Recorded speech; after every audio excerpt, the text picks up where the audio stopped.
de 1 a 10, começando, ouçamos a leitura. Depois dessas coisas, Deus pôs Abraão à prova e lhe disse: Abraão, este lhe respondeu: Eis-me aqui.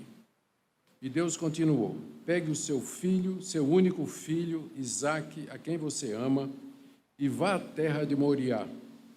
Ali ofereça em holocausto sobre um dos montes que eu lhe mostrar. No dia seguinte, Abraão levantou-se de madrugada e, tendo preparado o seu jumento, levou consigo 2 dos seus servos, e Isaque, seu filho. Rachou lenha para o holocausto e foi para o lugar que Deus lhe havia indicado. No terceiro dia, Abraão ergueu os olhos e viu o lugar de longe. Então disse aos servos: Esperem aqui com o jumento. Eu e o rapaz iremos até lá e, depois de termos adorado, voltaremos para junto de vocês. Abraão pegou a lenha do holocausto e colocou sobre Isaque, seu filho. Ele, por sua vez, levava nas mãos o fogo e a faca. Assim os dois caminhavam juntos. Isaque rompeu o silêncio e disse a Abraão, seu pai: Meu pai. Abraão respondeu: Eis-me aqui, meu filho. Isaque perguntou: Eis aqui o fogo e a lenha, mas onde está o cordeiro para o holocausto? Abraão respondeu: Deus proverá para si o cordeiro para o holocausto, meu filho. E os dois seguiam juntos. Chegaram ao lugar que Deus lhe havia indicado. E ali Abraão edificou um altar, arrumou a lenha sobre ele, amarrou Isaque, seu filho, e o deitou no altar em cima da lenha. E, estendendo a mão, pegou a faca para sacrificar o seu filho. Até aqui a leitura da palavra de Deus. Vamos orar, queridos, pedindo a iluminação do Senhor para a compreensão desse texto. Ó Deus, nós pedimos agora que Teu Espírito Santo nos conduza na compreensão do texto, não somente para nós entendermos o que ele está dizendo, mas a sua aplicação para nós hoje, para que nós sejamos edificados, cresçamos no conhecimento do nosso Salvador e possamos Te obedecer melhor, uma vez entendido mais acerca de Ti, dos Teus planos e dos Teus propósitos. Abençoa essa igreja aqui no bairro Universitário, faz-a crescer em graça, conhecimento, em número e em qualidade também. Oramos pelo seu pastor, reverendo Otávio, que o Senhor esteja com ele, com os demais irmãos que compõem a liderança da igreja, e que seja um testemunho verdadeiro e autêntico aqui nesse lugar. Agradecemos pelos irmãos de outras igrejas que estão aqui nessa manhã, que eles sejam também abençoados pela Tua palavra, em nome de Jesus. Amém, amém. Muito bem, queridos, nós chegamos aqui, esse texto é um momento climático na história de Abraão, que todo mundo conhece. Ele ajunta e reafirma muitos aspectos das promessas que Deus havia feito a Abraão até agora. O que nós iremos ver encerra e consolida a luta de fé de Abraão. O que vem depois de Gênesis 22, de 23 a 25, são eventos que vão preparar a transição de Abraão para Isaque. A história de Abraão, tecnicamente falando, termina aqui, no capítulo 22. Esse é o evento que fecha a vida de Abraão. Daqui para frente, Moisés narra aquilo que acontece com Abraão em preparação para a entrada em cena de Isaque, que vai ser o continuador como portador das promessas que Deus havia feito.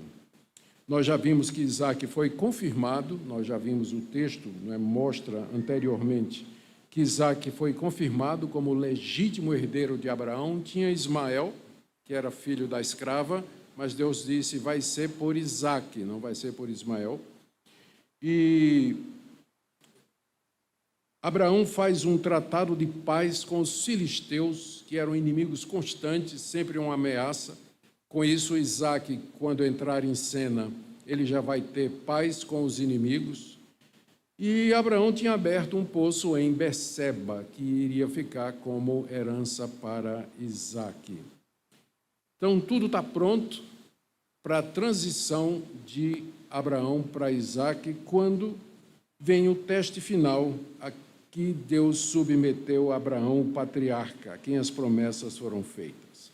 Hoje nós veremos isso, que Abraão é testado por Deus, hoje pela manhã, e hoje à noite nós veremos que Abraão é aprovado por Deus. Esse texto é muito rico, ele é citado várias vezes no Novo Testamento, e ele está bem no centro da nossa fé, daquilo que nós cremos.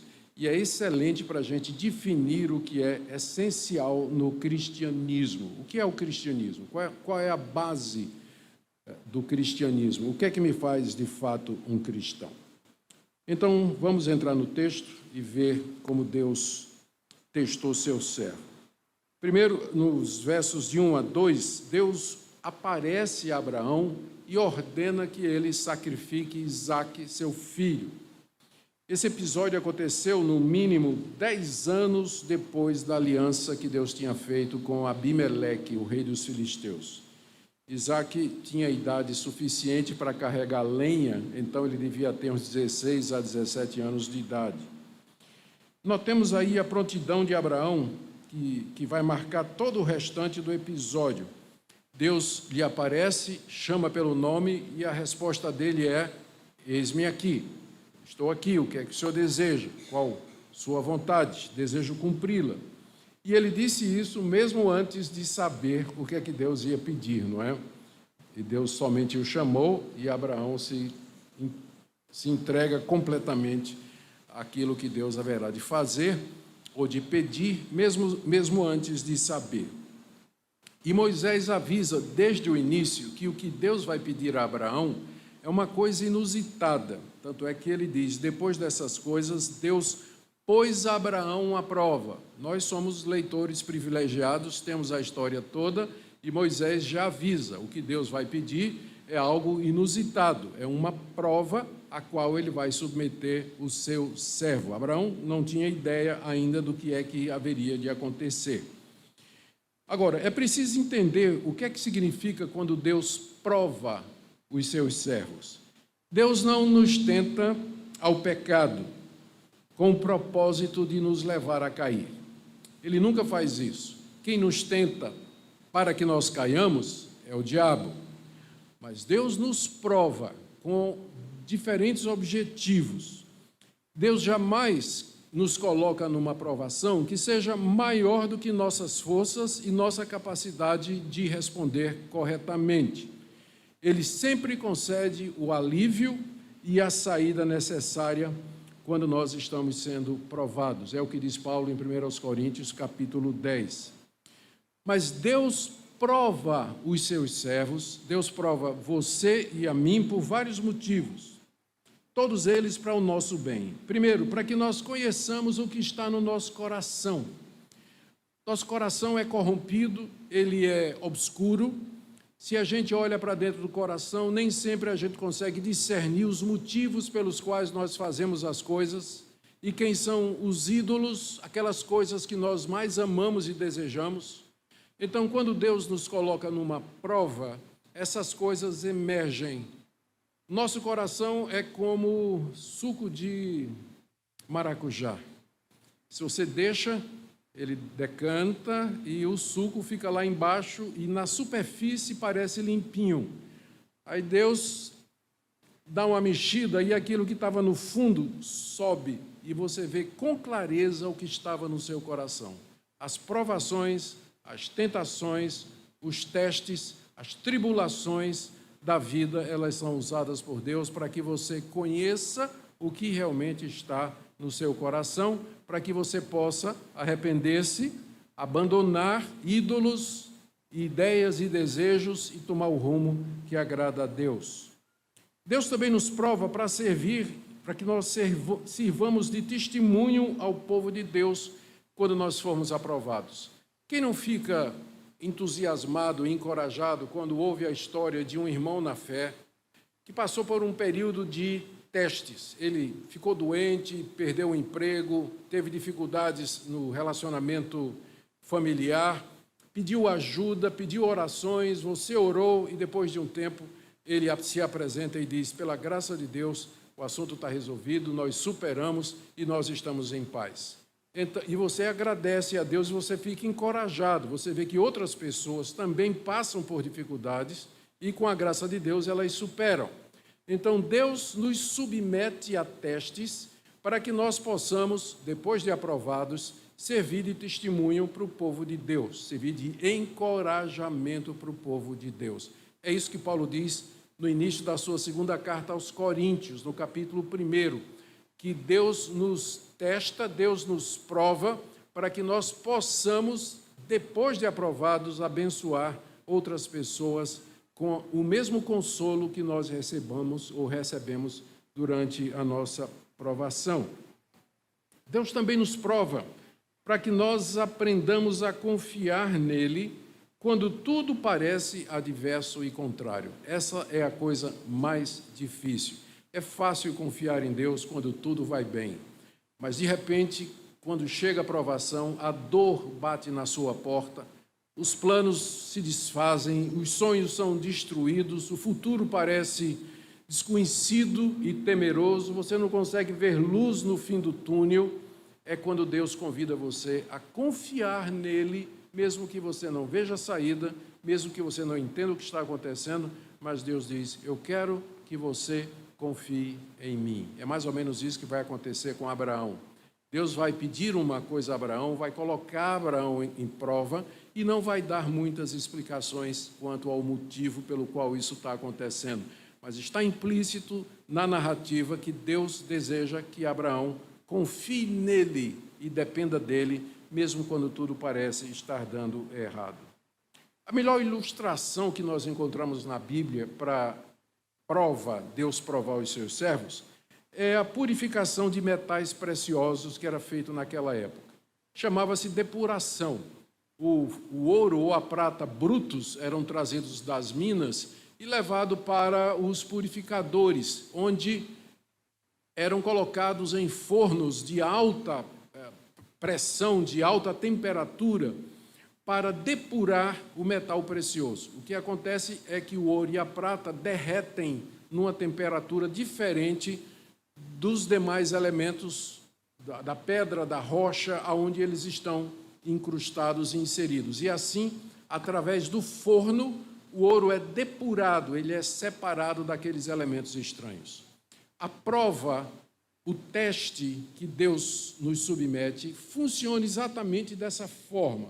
Deus nos coloca na fornalha da aflição para depurar a nossa fé. Frequentemente a nossa fé é muito misturada. Nós confiamos no homem, nós confiamos nos nossos recursos, na nossa juventude, nós confiamos nas outras pessoas e Deus deseja mostrar que a nossa confiança deve ser primariamente nele e nas suas promessas. E a melhor coisa para isso é a fornalha da aflição.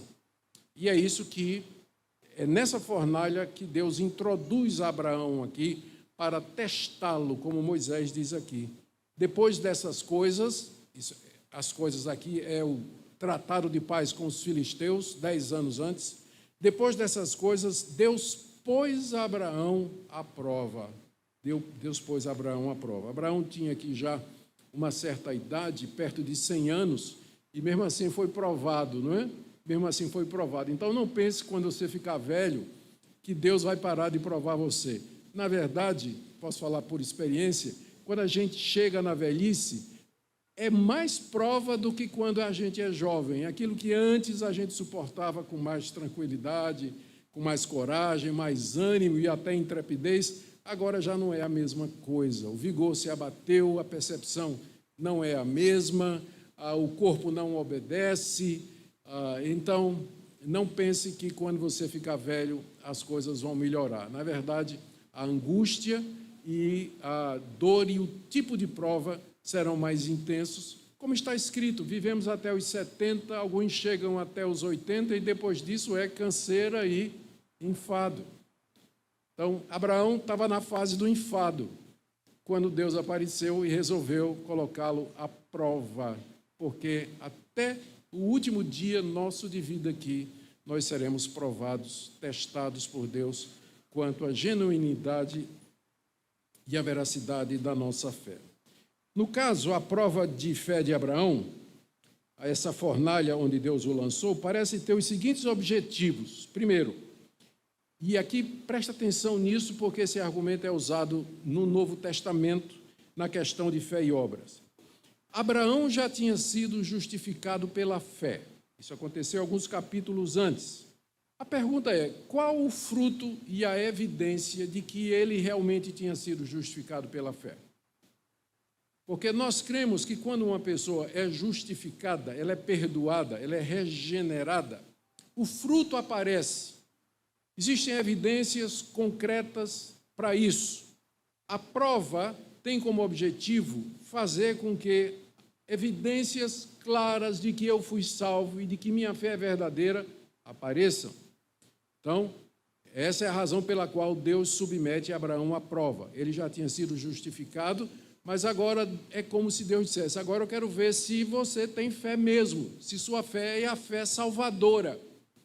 Porque fé todo mundo tem, mas o que salva é a fé salvadora, a fé em Cristo. A fé que salva, a fé na Bíblia não é importante quanto a si mesma, mas ela só tem relevância quanto ao objeto dela. Você pode ter fé na mentira e vai para o inferno, porque o que salva é Cristo. Você tem que ter fé em Jesus. Então, o que salva é Jesus e não a fé na fé, a fé em si mesmo. Como ensinam aí diversos pregadores, a você confiar na sua fé, confiar na sua força, procurar dentro de você os recursos para vencer na vida, para alcançar um patamar melhor de saúde, prosperidade. Tudo isso é fé na fé. O que vai salvar é fé em Cristo, é fé nas promessas de Deus, é fé nas coisas certas. Então, essa prova de Abraão tinha como objetivo ver isso aí. A segunda coisa que Deus queria com Abraão era ver se Abraão amava a Deus mais do que qualquer coisa na vida. E esse é o teste mais difícil, não é?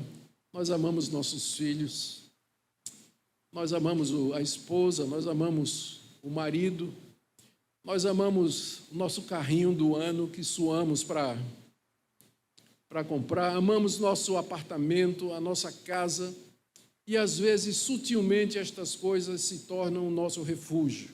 Elas se tornam ídolos do nosso coração, elas tomam o lugar de Deus. Quando a gente está angustiado, a gente pega o carro para dar uma volta. Quando a gente está angustiado, a gente se consola conversando com os filhos, ou conversando com o marido, saindo com a esposa para algum lugar. Quando Deus é a fonte de todo consolo, de toda paz, de toda tranquilidade. Então, aqui, Deus está tirando de Abraão a coisa mais preciosa que ele tinha na vida, que era o seu filho Isaque. E Deus está perguntando a Abraão, você me ama mais do que você ama Isaque? Como ele perguntaria a você e a mim, se nós amamos outras coisas mais do que a ele. Então, a prova de Abraão inclui isso aí. Outra coisa que essa prova inclui é a seguinte, Abraão confiaria em Deus, naquilo que Deus está pedindo, ele confiaria que Deus haveria de ser fiel às promessas que havia feito, ele obedeceria a Deus mesmo em coisas que ele não entende, ele não entendeu. Por que Deus pediu o sacrifício do filho dele? Não é explicado isso aqui. Só no final da história é que essa resposta vem a lume. Mas enquanto isso, enquanto não vem a resposta, por que Deus? Será que Abraão continuaria a confiar no Senhor? A fala de Deus a Abraão, destaca quão custoso era o pedido que Deus estava fazendo. Presta atenção no verso 2. No verso 1, Abraão, ele responde, estou aqui. Aí Deus diz, pegue seu filho. Então, ele não disse, pegue um cordeiro, pegue um boi do rebanho ou pegue um servo. Não. Pegue o seu filho, o herdeiro das promessas, o portador das promessas, aquele que haveria de continuar a linhagem santa, de onde viria a descendência na qual seria abençoada todas as nações da terra. Pegue o seu filho, não seu boi, seu jumento, sua ovelha, seu servo. Não, Deus foi exatamente naquilo que era mais precioso para Abraão. Aí ele diz, seu único filho. Seu único filho. Então, já era difícil, pega teu filho. Aí quando Deus lembra para ele que é o teu único filho, único no sentido de ser o portador das promessas, porque tinha Ismael, e Abraão amava Ismael, mas Deus tinha dito para ele mandar Ismael embora, juntamente com Agar, e disse, em Isaque será chamada a sua descendência. Então, nesse sentido, Isaque era o único descendente que Abraão tinha e que seria o portador das promessas. E olha o que é que acrescenta. Isaque, toma teu filho, teu único filho, Isaque. Claro que Abraão sabia o nome, mas Deus cita o nome, porque a palavra a palavra Isaque significa riso, para lembrar Abraão de que ele riu quando Deus disse, você vai ter um filho, para lembrar Abraão que Sara riu quando descobriu que haveria de ficar grávida, para lembrar Abraão que Ismael tinha rido de Isaque. A palavra é cheia de significado e evocava todos aqueles momentos passados de alegria e prazer que Abraão tinha tido no seu filho. Toma teu filho, teu único filho, Isaque, riso, e aí vem a facada entra mais profundo. A quem tu amas? A quem tu amas? Verso 2. A maneira como Deus faz o pedido realça a importância de Isaque para Abraão e levanta a intensidade da prova. Deus está pedindo a Abraão a coisa mais preciosa que ele tinha na sua vida. E olha o que é que Deus pede. Olha o que é que Deus diz. Vá à terra de Moriá. Isso aqui é uma viagem de mais ou menos 70 quilômetros a pé. E durante esse tempo, Abraão estaria refletindo, meditando e remoendo tudo isso na sua mente. E era um tempo em que ele poderia mudar de ideia e regressar com seu filho, porque Deus podia ter dito, pega teu filho e vai para Hebrom, que era bem pertinho dali de onde Abraão morava, meio dia de viagem. Não, Moriá ficava vários dias de viagem. Por que é que Deus mandou ele ir tão longe? Exatamente para ver se durante esse tempo a fé de Abraão permanecia. Se ele ia perseverar, se ele ia ser resiliente, porque a qualquer momento Abraão podia dizer assim, puxa vida, isso é demais também. Não, está bem, Deus está sendo injusto, o pedido dele é um pedido que não tem cabimento, eu vou voltar. Deve ter havido algum equívoco. Então, esses dias de viagem eram um teste, faziam parte do teste de Abraão. E aí vem o que é que Deus queria com Isaque. Oferece-o em holocausto. Estou lendo aqui o final do verso 2. Oferece sobre holocausto sobre um dos montes que eu te mostrar. Holocausto é mais do que sacrifício. Você tem que lembrar que tem uma diferença estabelecida na lei de Moisés. Os sacrifícios, nas ofertas de animais, o sacerdote matava um animal, sangrava o animal, abria o bucho dele, desembuchava ele, tirava determinadas peças de dentro do animal, cortava ele em pedaços, lavava, uma parte ia para o sacerdote, uma parte ficava com o ofertante para fazer um churrasco ali, e o resto, algumas partes de dentro do animal, eram queimados ali diante de Deus. O holocausto é diferente. No holocausto o animal era morto e totalmente consumido no fogo, até virar cinza. O que Deus está pedindo aqui para Abraão é que ele ofereça seu filho em holocausto. Isso significaria que Isaque teria que ser totalmente queimado, virar cinzas, que é talvez a forma mais radical das ofertas que Deus havia pedido. Isso era algo totalmente inédito entre os descendentes de Sete e de Noé. Deus sempre havia pedido sacrifícios de animais, alguns animais considerados limpos. Somente isso que Deus havia pedido. É por isso que desde o início Moisés avisou que aquilo que vai acontecer é uma prova, porque é algo inusitado. Deus nunca tinha pedido sacrifícios humanos. Sacrifícios humanos eram muito comuns entre os povos ali ao redor de Abraão. Sacrificar o filho ao deus Moloque era muito comum, era uma prática dos povos cananeus. Sacrificar pessoas aos deuses era muito comum, mas não era comum na linhagem que vem lá de Sem, passando por Noé, lá de Sete, passando por Noé, passando por Sem, de quem Abraão era descendente, semita, não é? Então, nunca Deus havia pedido sacrifício humano, essa é a primeira vez. E que teste, não é? Perder o filho pela própria mão.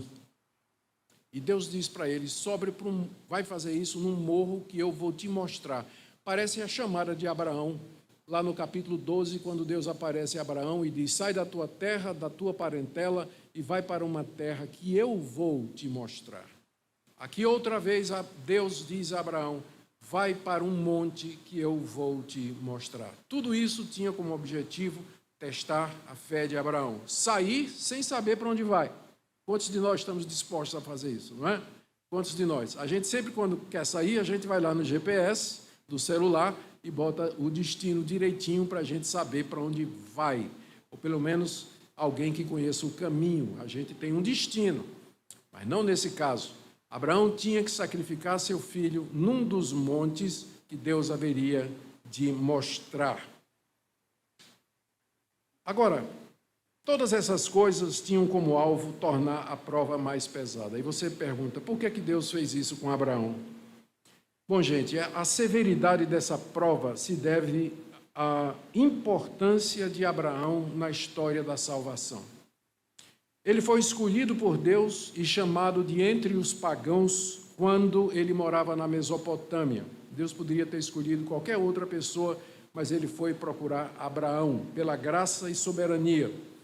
Deus lhe deu promessas que envolviam a salvação do mundo. Deus prometeu uma terra, prometeu que dele viria uma nação numerosa e que dessa nação viria alguém em quem seriam benditas todas as nações da terra. Portanto, Abraão era o portador de promessas que envolviam a salvação eterna de milhares e milhares de pessoas, não somente da sua descendência, mas dos povos vizinhos também. Então, Abraão não é qualquer um. Por isso, o nível dessa provação é tão alto, é tão pesado, é tão difícil. A prova era proporcional à importância de Abraão no plano da salvação. Eu creio que até o dia de hoje Deus continua testando a nossa fé, mas não no nível em que ele testou Abraão, considerada a importância de Abraão na história da redenção. Tenho certeza que Deus não vai pedir a nenhum de vocês para oferecer em sacrifício seu filho. Ou que você pegue seu carro e jogue do alto em um despenhadeiro. Ou que você toque fogo na sua casa. Não creio que Deus vai fazer isso. Mas ele tem outras maneiras de, em princípio, testar o nosso coração, a nossa obediência, os ídolos do coração, sem que cheguemos a essa severidade do teste de Abraão, que é por causa da importância de Abraão para a história da redenção. E aí vemos a disposição de Abraão de confiar em Deus, do verso 3 até o verso 8. A sequência mostra isso aí. Vamos ver aqui os detalhes da narrativa. O texto diz que ele se levanta de madrugada, verso 3, na manhã seguinte, o que indica que essa visão ocorreu na noite anterior. Agora, interessante, viu? Só para um detalhe aqui. Esse episódio em que Deus apareceu a Abraão, a gente não sabe como Deus apareceu. Talvez num sonho, talvez numa visão, talvez uma voz do céu. A gente não sabe. Foi uma manifestação extraordinária e sobrenatural de Deus. Isso aconteceu 10 anos depois dele ter tido uma outra visão em que como parte dos eventos relacionados com o acordo de paz com os filisteus. O que mostra que Abraão não tinha visão todo dia. Às vezes as pessoas pensam que as personagens bíblicas, todo dia Deus aparecia para elas, Deus passeava com elas, Deus pegava na mão. Não, visões e revelações aconteciam com os patriarcas em períodos espaçados, muito espaçados. E não eram sempre, e eram poucas, e com um propósito definido. Eu digo isso porque tem muita gente que acha que nós, hoje, cristãos, Todo dia devíamos ter uma manifestação sobrenatural de Deus para nós, nos dizendo o que fazer ou nos guiando, como no livro Bom Dia Espírito Santo, de Benny Hinn, que você já deve ter lido, alguns de vocês devem ter lido. Benny Hinn relata experiências diariamente, onde Jesus sentava com ele ao lado da cama para bater papo com ele sobre as coisas do dia. Gente, nem Abraão tinha esse privilégio. Uma visão como essa tinha acontecido anos depois da visão anterior, essas manifestações, e numa época em que nós não tínhamos, Abraão não tinha a revelação escrita de Deus. A maneira normal de Deus nos guiar hoje, de manifestar a sua vontade, é através da revelação escrita que ele nos deu. Vejamos a reação de Abraão à revelação de Deus. Amanheceu, Abraão se levantou, não esperou o sol sair, de madrugada se levantou e se preparou, diz aí o verso 3. Verso 3 também diz que ele tomou todas as providências para o holocausto. Ele rachou lenha, por quê? Porque ele não sabia se lá no local onde Deus ia mandar tinha lenha, não é? Então, como o holocausto envolvia queimar o animal todo, ele já leva lenha. Pegou lenha, fogo, faca e corda, embora nem todos esses apetrechos sejam mencionados aqui, preparou o jumento, talvez para levá-lo e a Isaque, chamou 2 dos seus servos que levariam a lenha e demais coisas necessárias para o holocausto, acordou Isaque, acorda filho, nós temos uma viagem para fazer. Pai, que horas são? Bora filho, a gente vai fazer uma viagem, você vai comigo, vai só eu e você, sua mãe não vai, sua mãe vai ficar aí e nós vamos fazer um passeio. E provavelmente disse, nós vamos oferecer um holocausto ao nosso Deus, mas num local distante, alguma coisa do gênero. Bom, diz o texto no verso 24 que ele caminhou 3 dias sem voltar. Durante esse tempo, quantos pensamentos não tinham passado na cabeça de Abraão? Tipo assim, eu sei que foi Deus quem me apareceu, não foi uma ilusão minha. Essa é uma razão pela qual Deus não nos dá visões todo dia, porque você com certeza vai perguntar, rapaz, será que foi Deus mesmo? Será que foi uma coisa da minha cabeça? E se foi o diabo? Será que eu estou ficando doido? Então, é muito subjetivo essa questão da visão, da revelação direta. Nós precisamos de um guia mais objetivo, e esse guia está aqui. Mas durante esse tempo, Abraão pode ter perguntado, será que era Deus mesmo? Será que não foi uma coisa da minha cabeça? Deus detesta sacrifícios humanos. Por que ele está pedindo para eu sacrificar o meu filho? Isaque é meu único filho. Eu creio que essa era a maior interrogação. É o herdeiro. Como vão ficar as promessas de Deus se eu matar Isaque? Eu não tenho outro herdeiro. Ele é o único herdeiro, não tem outro. Se Isaque morrer, não tem um segundo filho de Sara comigo que possa tomar o lugar dele. Porque Deus me daria um filho de maneira tão maravilhosa. Lembra, né? Isaque nasceu, o casal era velhinho, e ela era estéril. Isaque nasceu de maneira sobrenatural. E agora Deus está pedindo para que eu o mate de maneira tão cruel. Nada disso, contudo, Abraão falou com Isaque e com seus servos. No verso 5, olha só, ele declara aos empregados que voltaria com Isaque depois de adorar Deus no monte. Ele disse aqui, vocês fiquem aqui, que eu vou adorar e depois eu volto com o rapaz. É fé ou não é? Porque a ordem era que lá no alto do monte, ele sacrificasse e queimasse o seu filho até reduzi-lo a cinzas. Mas aqui ele diz aos empregados, eu vou voltar com o rapaz. Eles deveriam esperar ali até que eles voltassem. Até essa altura, Abraão ainda não tinha resolvido os dilemas que a ordem de Deus tinha suscitado. É que eu já mencionei. Mas de uma coisa ele estava certo, Isaque voltaria com ele do alto do Monte Moriá, depois deles terem adorado a Deus. O seu raciocínio era basicamente esse. Veja aqui como é que Abraão estava pensando. Isaque era o filho da promessa, Deus era fiel no cumprir sua palavra, Isaque não poderia morrer antes de deixar descendência, conforme a promessa, portanto, de alguma forma, Isaque continuaria a viver depois de Moriá. Abraão podia não saber como, mas ele estava disposto a acreditar que Deus poderia ressuscitar seu filho depois de ter sido sacrificado e queimado por inteiro no altar. Deus podia, das cinzas, fazer o seu filho voltar. Ele cria na ressurreição de mortos e no poder de Deus para fazer mortos viver. E aí ele prossegue no resto do caminho, subindo para o Monte Moriá, com seu filho e os apetrechos para o holocausto, verso 6. Aí no verso 6 nós lemos que Isaque levava lenha, Abraão levava faca, corda e fogo, e durante um tempo talvez eles não tinham conversado até que Isaque quebrou o silêncio. Aí ainda no verso 6, não é? No verso 7. Ele já tinha visto seu pai Abraão oferecer sacrifícios e holocaustos várias vezes a Deus, porque isso era comum na linhagem dos semitas, adorar a Deus através de holocaustos de animais puros. Isaque já tinha visto. E geralmente era um cordeiro de 1 ano. Eles tinham trazido um jumento, mas o jumento era animal impuro, não servia para sacrifício. Então, onde é que estava o cordeiro? Era a pergunta de Isaque. Meu pai, está aqui tudo que nós precisamos para o holocausto, mas cadê o cordeiro? O jumento não serve. Não tem, né? Onde está? E a resposta de Abraão, verso 8, é um versículo que eu tenho gravado aqui na minha aliança de casamento de 40 anos. Deus proverá para si.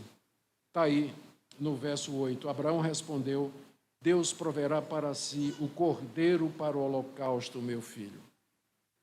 Ele não sabia como, mas ele cria que Deus era fiel às suas promessas.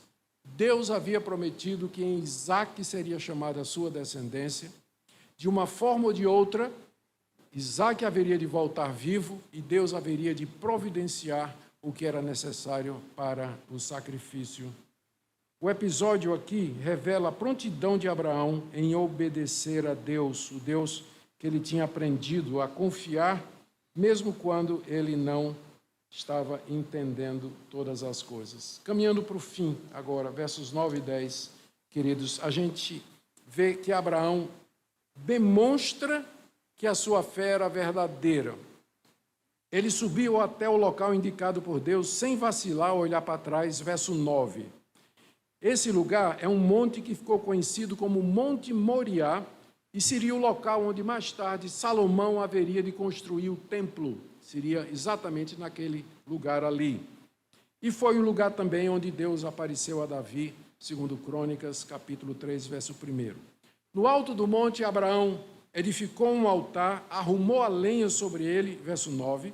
O altar geralmente era feito de pedras, colocadas umas sobre as outras, e Isaque certamente ajudou Abraão, já idoso. E imagine o coração de Abraão diante de tudo isso. Né? Imagine o coração de Abraão diante de tudo isso. Em seguida, verso 9, ele amarra Isaque e o coloca sobre a lenha. Isaque poderia ter reagido, não fez. O moleque tinha 16 a 17 anos de idade, tinha muito mais força do que seu pai. Humildemente ele entendeu e ele se submeteu. Se deixou amarrar, amarrar era necessário por conta do pavor da morte e das dores que viriam quando ele fosse sangrado e o fogo começasse a queimar as suas carnes. E então Abraão ajuda o rapaz a se deitar sobre a lenha e chega um momento e ele não vacila. Verso 10, estendendo a mão, pegou a faca para sacrificar seu filho. A mão estava firme e pronta. Ele estende a mão, toma a faca. O primeiro golpe seria no pescoço de Isaque, para que ele sangrasse até a morte, e em seguida, com fogo, ele atearia a fogueira da lenha, onde seu filho estava amarrado, depois de ter sangrado até a morte. E ficaria olhando até que o corpo do seu filho fosse consumido pelas chamas e virado um monte de cinza. O que é que nós podemos aprender desse relato? Nós vamos continuar hoje à noite, não é? O que é que aconteceu? Mas o que é que nós aprendemos desse relato aqui? Primeiro, Deus testa seu povo com relação à fé, à obediência e à submissão. E para isso não tem idade. Mas a maior de todas as provas, Abraão foi provado durante sua vida toda, mas a maior de todas foi quando ele estava velho. Por isso que eu disse, ficar velho não vai trazer descanso, pode ter certeza. Nós aprendemos a fé inabalável de Abraão e seu profundo amor a Deus. Ele amou a Deus mais do que a seu pai, quando ele saiu de Ur dos Caldeus, ele deixou seu pai e saiu. E ele amou a Deus mais do que seu filho quando o ofereceu em Moriá. A obediência de Abraão, mesmo quando não entendia o que Deus queria, a submissão mansa e humilde de Isaque são exemplos para nós. Tudo isso era importante para os israelitas a quem Moisés escreveu o livro de Gênesis, porque se mesmo Deus tinha feito uma aliança com eles e havia feito tantas e maravilhosas promessas, e os primeiros leitores do livro de Gênesis, que foi a segunda geração que saiu do Egito, não deveria presumir que entendiam Deus e que Deus era totalmente previsível, porque Deus poderia surpreendê-los a qualquer momento com provas e testes da sua fé. Outra coisa que eu creio que Moisés queria ensinar para os israelitas é que o relacionamento com Deus nunca seria monótono e rotineiro, mas sempre cheio de surpresas, desafios, oportunidades e provas, sempre estando eles no caminho para a terra prometida.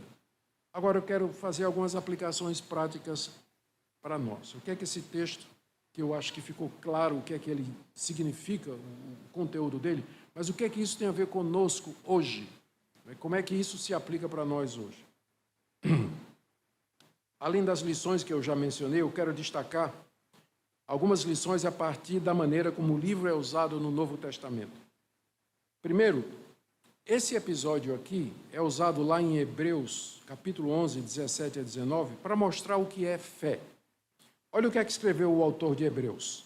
Pela fé, Abraão, quando posto à prova, ofereceu Isaque. Aquele que acolheu as promessas de Deus estava a ponto de sacrificar seu único filho, do qual havia sido dito: a sua descendência virá por meio de Isaque. Abraão considerou que Deus era poderoso até para ressuscitar Isaque dentre os mortos, de onde figuradamente também o recebeu de volta.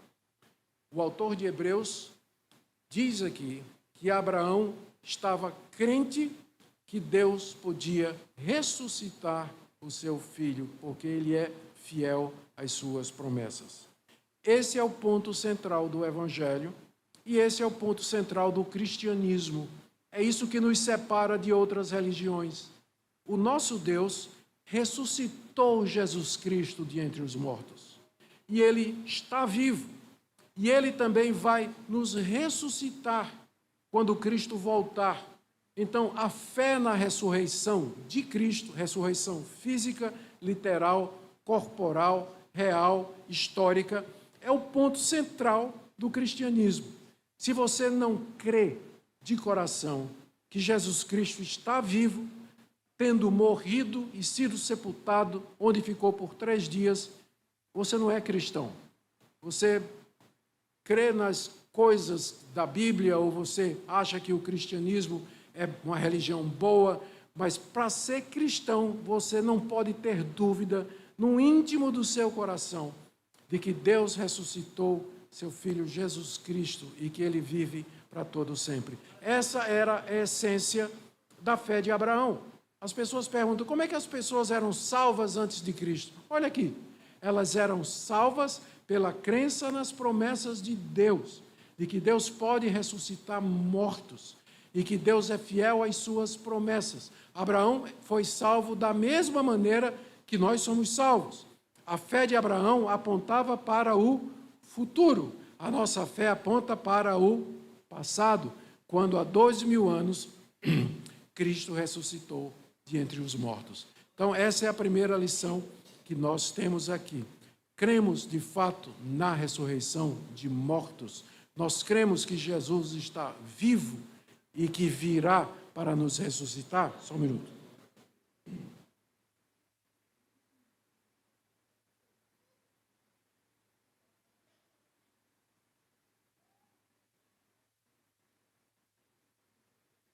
Segunda lição que eu queria tirar aqui, gente, eu disse que eu ia acabar, né? Mas nunca acreditem quando o pastor diz que está terminando. Segunda lição que eu quero tirar aqui. Fé sem obras é morta. Fé verdadeira e obras andam juntas. Veja o que é que Tiago diz aqui. Tiago vai usar o mesmo texto, o mesmo episódio, mas para um propósito diferente. Você quer ter certeza de... Eu estou lendo Tiago 2, de 20 a 24. Você quer ter certeza de que a fé sem obras é inútil? Por acaso não foi pelas obras que Abraão, nosso pai, foi justificado quando ofereceu o seu filho Isaque sobre o altar? Você percebe que a fé de Abraão operava juntamente com suas obras e que foi pelas obras que a fé se consumou. E se cumpriu a escritura que diz: Abraão creu em Deus e isso lhe foi atribuído para a justiça. E ele foi chamado amigo de Deus. Assim vocês percebem que uma pessoa é justificada pelas obras e não somente pela fé. E agora? Então, como é que isso se explica? É simples. Abraão foi justificado pela fé em Gênesis 15. Em Gênesis 17, Deus lhe deu a circuncisão como selo da justiça da fé. E em Gênesis 22, Deus prova a Abraão para saber se a fé dele é verdadeira. A fé de Abraão operava juntamente com sua obediência a Deus. E pela obediência a Deus, a sua fé foi consumada. Ou seja, Abraão mostrou que era crente, porque ele obedeceu a Deus, ainda que isso lhe custasse o seu próprio filho. Então, fé sem obras é morta. Nós não somos justificados pelas obras, mas também não sem elas. As obras acompanham a fé. E como é que eu sei que você é crente? Como é que você sabe que você é crente? Pelas obras de obediência a Deus, conforme Ele pede na sua palavra. Se você diz que crê em Deus, em Jesus, na ressurreição dos mortos, mas não há mudança na sua vida não é marcada pelo temor, pelo quebrantamento, pela santificação, então sua obra, sua vida, sua fé é absolutamente morta. Eu vou ter que terminar porque a minha voz terminou também. E eu quero dizer que, diante de tudo isso, nós devemos examinar o nosso coração. Eu comecei dizendo que o coração da gente é um poço escuro. E não vai ser olhando para o seu coração que você vai ser salvo. Mas as provas, elas revelam o que está no coração da gente. Examine sua semana, as provações que vieram para você e pergunte: o que é que Deus está me mostrando com tudo isso? Amém? Ó Deus,